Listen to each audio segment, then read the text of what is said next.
Alhamdulillah, asyhadu an la ilaha illallah wa asyhadu anna Muhammadan abduhu wa rasuluhu la nabiyya ba'da, amma ba'd.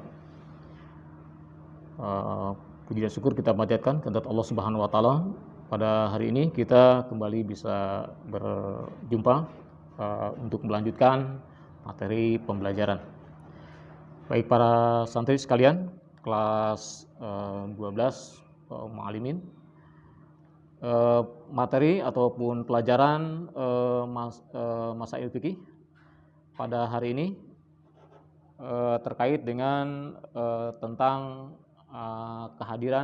hadirnya seorang perempuan, gitu ya, hadirnya perempuan ke masjid untuk berjamaah. Baik, jadi materi Masail pada hari ini kita membahas hadis tentang hal tersebut. Baik, di sini ada di halaman 133, kalian bisa buka bukunya, yaitu dengan materi judul Hudurin Nisa'i al-Masjid, hadirnya perempuan ke masjid. Hadis yang pertama diungkapkan adalah An Ibni Umar, dari Ibnu Umar, Anin Nabi SAW, dari Nabi SAW, qala, bersabda, kata Nabi, idas ta'zanakum nisa'ukum billaili, apabila istri-istri kalian, gitu ya, apabila istri-istri kalian meminta izin kepada kalian billaili, di waktu malam, ilal masjidi, untuk pergi ke masjid, gitu. Untuk pergi ke masjid maksudnya sholat berjamaah ya.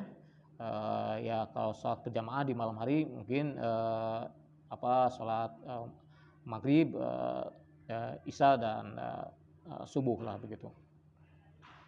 Baik, jadi kalau istri-istri kamu meminta izin kepada kamu untuk pergi ke masjid ikut melaksanakan sholat berjamaah, maka fa'azinu lahunna, begitu. Jadi kata Nabi, izinkan saja mereka, gitu ya, izinkan saja mereka, jangan dihalangi. Nah, baik, ya, jadi ini hadis yang pertama, gitu ya.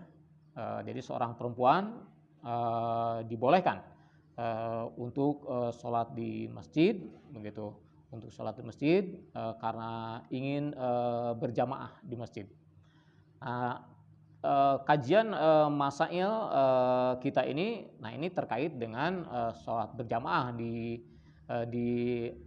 pekan yang lalu, gitu ya. Nah, jadi di pekan yang lalu kita sudah membahas tentang sholat berjamaah. Nah, maka karena pentingnya sholat berjamaah itu, atau sholat berjamaah itu punya nilai lebih dibanding dengan sholat munfarid, nah, maka sekalipun perempuan di hadis lain disebutkan rumah mereka lebih baik dari mereka, tapi ketika si perempuan itu meminta izin ingin sholat berjamaah di masjid, ini tidak kata Nabi, jangan dihalangi, biarkan saja, begitu ya, karena ya nilai berjamaah tetap berlaku untuk dia dan tidak kalah bagusnya, begitu ya. Karena Nabi menegaskan ya afdhalus sholat al-jamaah.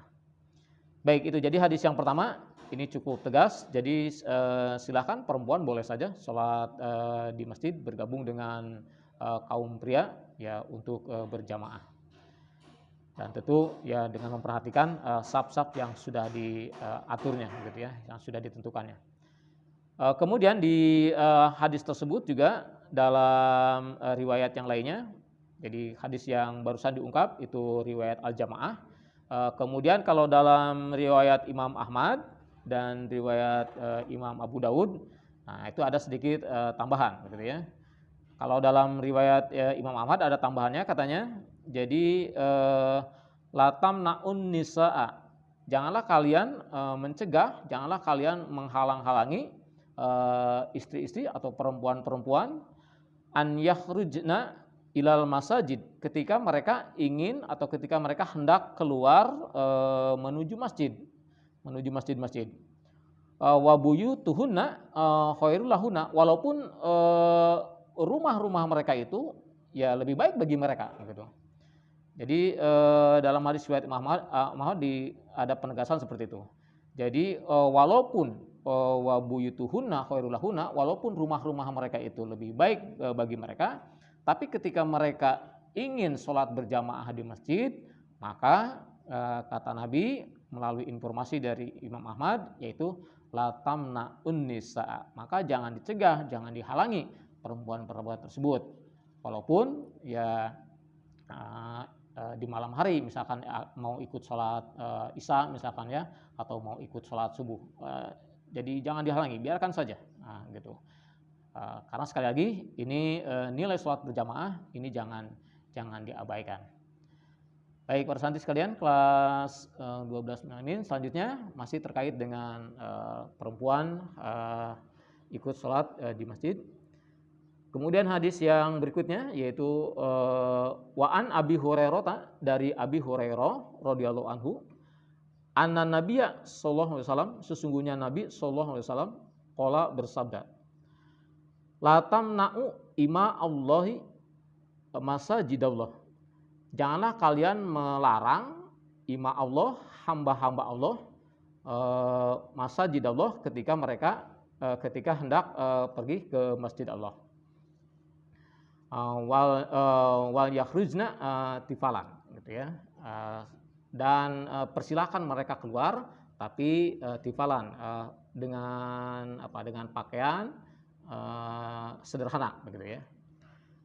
Baik, di hadis yang ini Nabi menyebutkan dengan kalimat la tamna'u ima Allah, janganlah kalian melarang, janganlah kalian menghalangi hamba-hamba Allah. Nah, di sini hamba-hamba Allah ditulisnya, bisa kalian bisa dibuka di kitabnya, ditulisnya itu ima Allah, ya, hamba-hamba Allah. Jadi yang terjemahnya yang artinya hamba-hamba Allah itu ada dua dalam bahasa Arab, ya. Ada ima Allah, ada juga Abdullah. Nah, gitu ya. Abdullah juga artinya hamba Allah. Nah, bedanya dengan ima Allah, kalau Abdullah itu hamba Allah untuk sebutan untuk laki-laki, gitu ya. Nah, jadi untuk laki-laki disebutnya Abdullah, hamba Allah. Nah, kalau perempuan itu disebutnya ima Allah, begitu. Jadi ya hamba Allah ya untuk perempuan, nah itu disebutnya ya ima Allah, ya. Baik, nah di sini Nabi menegaskan la tamna'u ima Allah, janganlah kalian menghalangi hamba-hamba Allah, maksudnya ya para wanita, para perempuan itu, di mana mereka masajidallah, hendak pergi, hendak ikut sholat berjamaah di masjid Allah. Tapi ingat kata Nabi, gitu ya, ya maksudnya ingatkan juga oleh kita kepada mereka perempuan-perempuan yang hendak pergi ke masjid itu.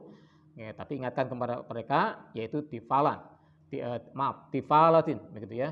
Tapi harus berpakaian, harus dalam kondisi dirinya itu ya sederhana lah, jangan berlebihan, gitu ya.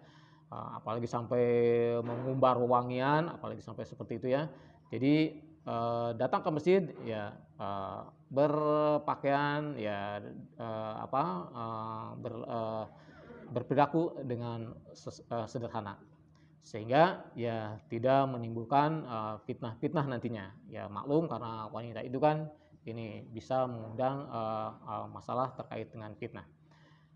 Baik, itu pesan Nabi, gitu ya. Jadi intinya, jadi kesimpulannya, perempuan dibolehkan untuk ikut bergabung sholat berjamaah di masjid dengan kaum pria, dan ingat mereka harus sederhana.